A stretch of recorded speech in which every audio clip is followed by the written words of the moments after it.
Continuando con el tema de la censura en el teatro, en el primer y segundo peronismo, la situación más complicada se vivió con respecto al teatro independiente. Ya en la década del 30 estaba identificado con grupos de izquierda, caso de Leónidas Barletta. Con el correr del tiempo, este movimiento del teatro independiente, con sus sedes en el Teatro La Máscara y el Teatro Fray Mocho, también va atrayendo a una nueva generación de actores que se forman ahí directamente. Surgen dos nombres muy importantes que van a ser la pareja de Pedro Asquini y Alejandra Boero, que fueron después maestros de actores y puntales del movimiento de teatro independiente, del cual sale una nueva generación de actores a partir de los años 60. Bueno, en el caso del Teatro Fray Mocho se censuraba una obra de Dostoyevsky, del escritor ruso que murió mucho antes que la Revolución Rusa y cuya obra tiene gran, profundo valor espiritual, así como el peronismo se mostraba contrario al comunismo y decía defender los valores espirituales de Occidente, principalmente el cristianismo, el catolicismo. Bueno, Dostoyevsky murió unos cuantos años antes de la Revolución Rusa y sus obras tienen un profundo sentido espiritual. Bueno, ahí también hubo como una especie de reacción muy positiva porque los grupos independientes de teatro se unieron y por eso les decía, frente a estas situaciones y con más fuerza trabajaron para que hubiera una renovación a partir de fines de los 50 y principios de los 60, también con la llegada de otras técnicas modernas.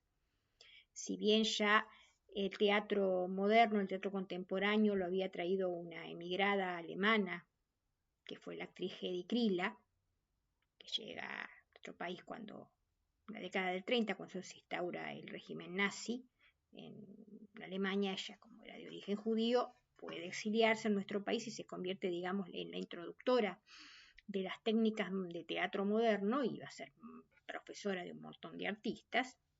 Una mujer que vivió muchos años y que desarrolló una tarea importantísima, lo trabajó hasta casi el final de su vida en estos temas. Y también con respecto al cine, la aparición de los cineclubes. A la gente que buscaba lugares alternativos donde poder ver algunos estrenos, sobre todo que venía de Europa, películas que venían de Europa, sobre todo las películas francesas, que eran las más que generaban más rispidez, ¿no? Por algunas escenas y algunos temas. Si bien el cine yanqui era tolerado y se estrenaba, por supuesto que tenía sus reglas donde no se veía lo que no se tenía que ver. El resto del cine europeo, el más avanzado, era el cine francés. El cine inglés era muy valorado también y después, bueno, va a llegar el cine de los países nórdicos, especialmente de Suecia, en el caso de Ingmar Bergman. El cine español era muy poco y el cine mexicano competía en popularidad con el cine argentino. O sea, se trató incluso de leyes que fomentaban el tema del cine argentino. Pero obviamente había que hacer argumentos que apuntalaran todo el cambio que traía el nuevo régimen de gobierno de justicialismo. Bueno, y hubo un caso que muestra que esto no fue tan contra los actores antiperonistas porque venían de la izquierda o tenían otras ideas políticas. Hubo un caso que mucha gente no conoce, que fue el caso de Hugo del Carril. Hugo del Carril, un hombre del peronismo, que después sufrió los avatares de haberlo sido, pero que también le pasó como a Fanny Navarro, lo que él estaba haciendo no le gustaba a Raúl Appold, porque precisamente hay, una de sus películas, quizá la más importante de su trayectoria cinematográfica, Las aguas bajan turbias, fue censurada. O sea, tuvo que cambiar diálogos después de una pelea bastante grande con Apple. Y en parte no se hicieron todos los cambios que se le pedía desde la Secretaría de Información, de Prensa, de la Presidencia, porque Hugo del Carril se plantó y dijo algunas cosas no las iba a cambiar. Esto está en una biografía de Hugo del Carril, muy bien, mucho más detallado. Hugo del Carril era un hombre que venía del socialismo. Conoce a Eva Duarte filmando la cabalgata del circo y adscribe a las ideas del justicialismo. Incluso va a grabar la marcha peronista, o sea, nadie podía dudar de él. Pero era un hombre que también no solo se destacó en la música, en el tango, sino que fue un gran director de cine, un precursor, un hombre que supo adaptar incluso corrientes de cinematográficas de Europa y Estados Unidos, que se adelantó a la Nouvelle Vague francesa, y que si no hubiera filmado ciertas películas, incluso fue, digamos, el primer neorrealista, tomó del neorrealismo italiano bastante. Hugo del Carril fue un precursor y si no hubiera existido el cine de Hugo del Carril, no hubiera existido el cine de Leonardo Fabio. ¿Qué pasa con Las aguas bajas turbias? La película que transcurre en los yerbatales de Misiones y tiene mucho que ver con Prisioneros de la Tierra, de Mario Soffici, que estaba basada en los Mensú, cuento de Horacio Quiroga, y que mostraba la explotación de esta gente. En el caso de Hugo del Carril, él adapta una novela llamada El río oscuro, de Alfredo Varela, un escritor que era afiliado al Partido Comunista y que era amigo personal de Hugo del Carril, y al cual Hugo del Carril iba a visitar a la cárcel a este hombre, para poder hacer la adaptación juntos de la novela a la película. Hugo del Carril era peronista y sufrió por ser peronista, pero no abandonó a su amigo que tenía otras ideas políticas y él valoraba su obra. Bueno, la película tuvo esos avatares, o sea que la censura también se las tomaba con gente que era peronista sin tacha, como fue Hugo del Carril, pero era un hombre inteligente que valoraba también a la gente que tenía otras ideas políticas. Bueno, también en los diarios las críticas de teatro y de cine tenían a veces que ser reescritas porque había que elogiar siempre si alguna obra estaba de acuerdo con el ideario justicialista. Fue el caso de las protestas de Samuel Eichelbaum, el autor de Un guapo del 900.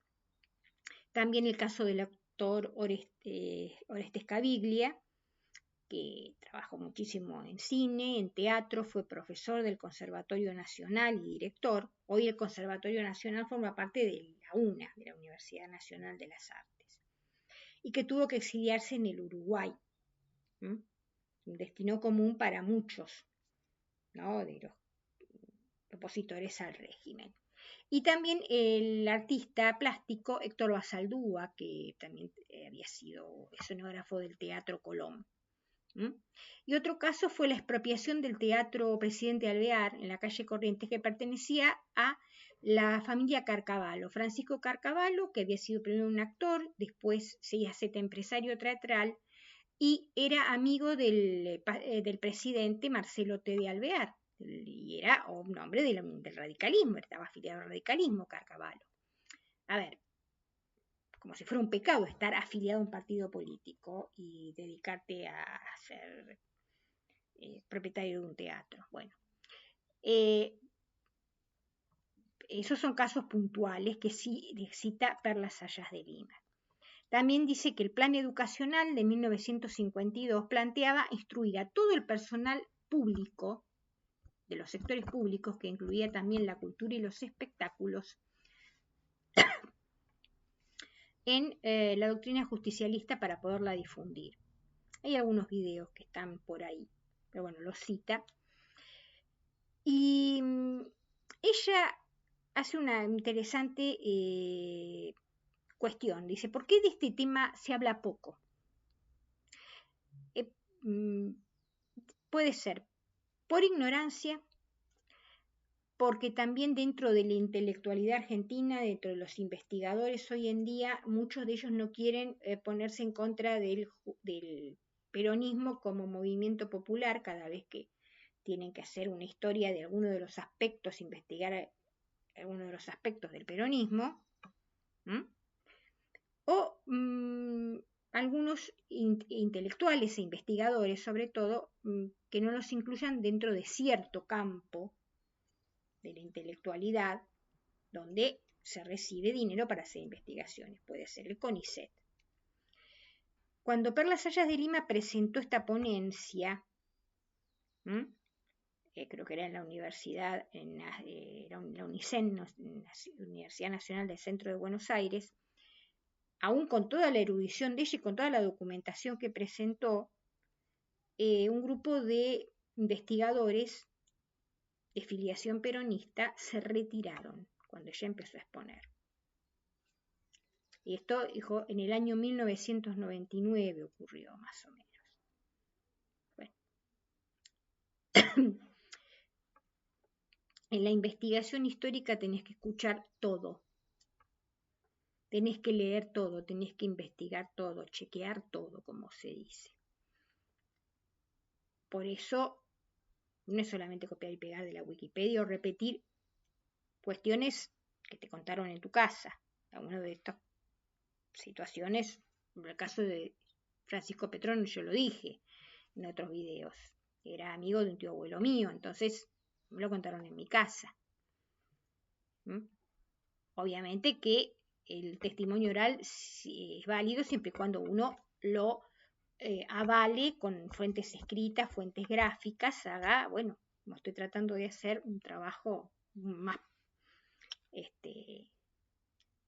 poder fundamentar, ¿no? Profundizar, aunque muy poquito, y le debo todo esto a Perla Sayas de Lima, de los trabajos tan interesantes que ella ha hecho sobre el peronismo y el teatro.